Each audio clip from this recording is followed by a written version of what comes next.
This is the Celebrity Authority Show.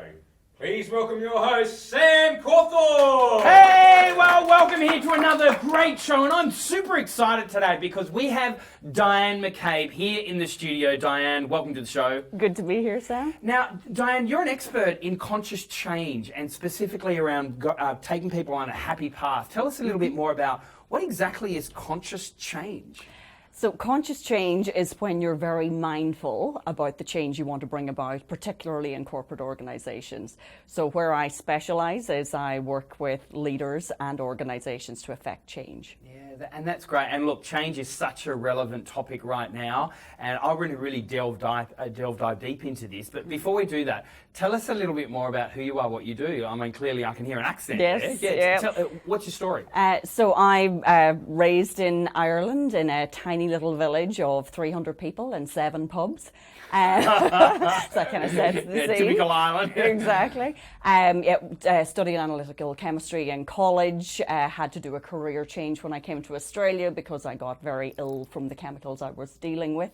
Wow. Then moved into IT. From IT moved into corporate organizational change. So from a very meandering career path is how I like to look at it. Absolutely. Yeah. And how did you then migrate here to Australia? Because you're now based here in Australia. Yeah, absolutely. Right? Yeah. So myself and husband, 20 years together, we decided that we'd go travel the world.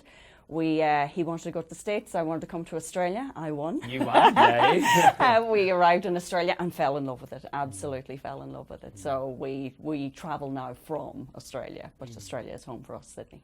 So organisational change, which is obviously the career path. Why initially did you want to do this career path in organisational change? Yeah, so it chose me when I was deciding, as you do coming out of college, what you want to be when you grow up. I wanted to be a psychologist, and my dad was very wise, and he said to me at the time, he said, I don't think you're emotionally strong enough for that. Wow. So I took that a little bit of, okay, but he knows me, your family know you. And he guided me off towards science, which I was really strong in, so analytical chemistry.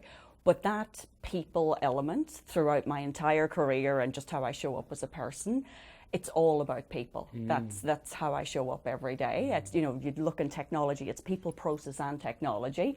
I get the technology because of my background. I'm very, very process oriented, but it's all about the people because that's what brings everything to life. And it is so true as well, particularly when it does come to organisational change, whether your organisation is 4 people or 400,000 people. Tell us a little bit more about the importance of being a manager or a leader and their duty of care. Yeah, so one of the things that I feel very passionate about and I speak a lot about is reframing this concept of duty of care. So in our organisations as leaders, and particularly I think the lens I like to look through it at the moment is in the banking sector. Okay. So if I am a manager in a banking organisation, I used to go around and be the guy at the party who was really, really happy to say, hey, I work for X bank. Yeah. And now I'm feeling a little bit, inward of myself because I'm in the headlines every week because there's something happening due to misconduct. So the pressures that puts on people in the organisation, both from the leadership level and also at the grassroots level, a lot of the solving problems for this are, okay, we need to step up in our duty of care, but the mindset is more about checklists. So in highly regulated industries, you're looking at checklists to say, how can we make sure that we do this right and be disciplined and processed? Where I think the actual answer is that we need to care.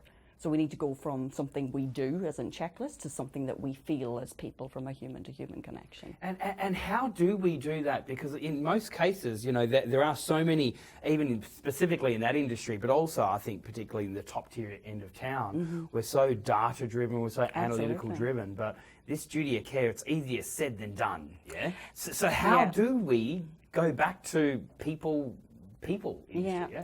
So for me, because this is a very personal element as well. So I have my huge expertise in working with global organizations and global leaders, even being awarded by software giant SAP as a best practice organizational change manager. But I also had a very personal downfall in the workplace. So I've suffered with mental health issues since I was a teenager, and all of the ups and downs that brings within, your corporate work life as a manager and also an employee day to day. I suffered a mental health breakdown in the workplace, which really, rocked my world. You hit rock bottom, but you pick yourself up and you say, okay, because my analytical brain kicks in. It's like, I know all of this about organizational change. I know all of this from personal experience, and all I'm seeing is change coming and mental health declining, because 1 in 5 people in Australia now are suffering with a mental health condition. So the collision for the two of those coming together.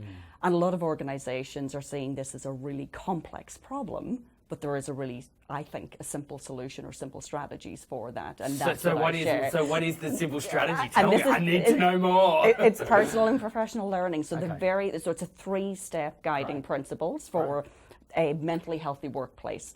The very first one is care for self.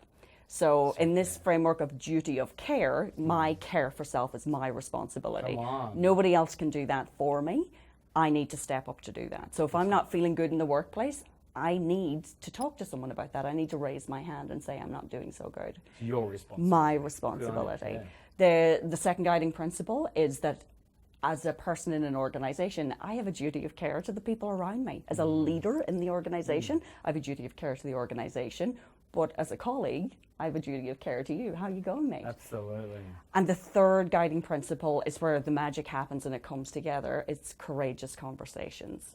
So if I'm not feeling very good over here, I need to have the courage to speak up.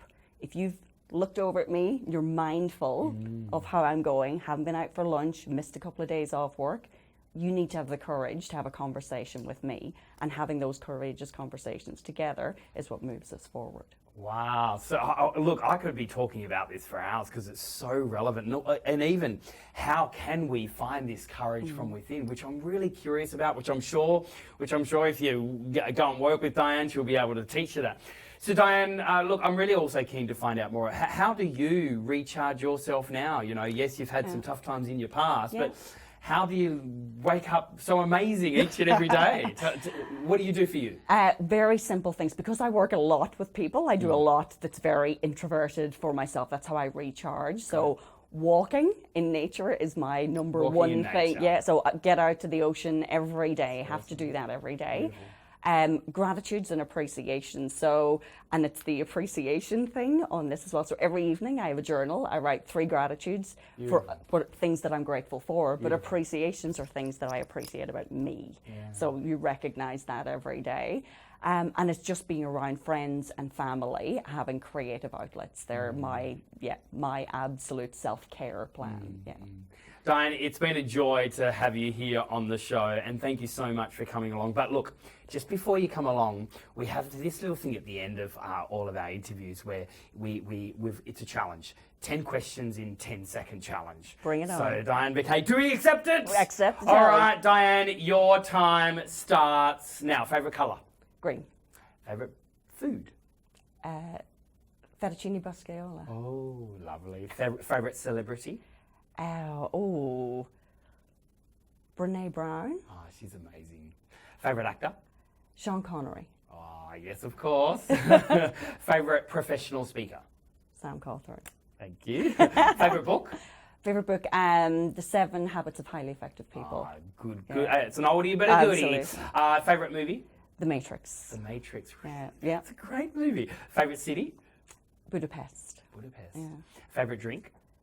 Espresso martinis. Espresso. Favourite pizza topping? Supreme, the lot. Supreme, everything on it. Everything on it. And Dianne, if you could be an animal, which animal would you be? I would be a puppy because they bring so much joy to the world. There you go. Thank you so much for joining us here on the Celebrity Authority Show. Dianne McCabe, that's awesome. Yay! There we go.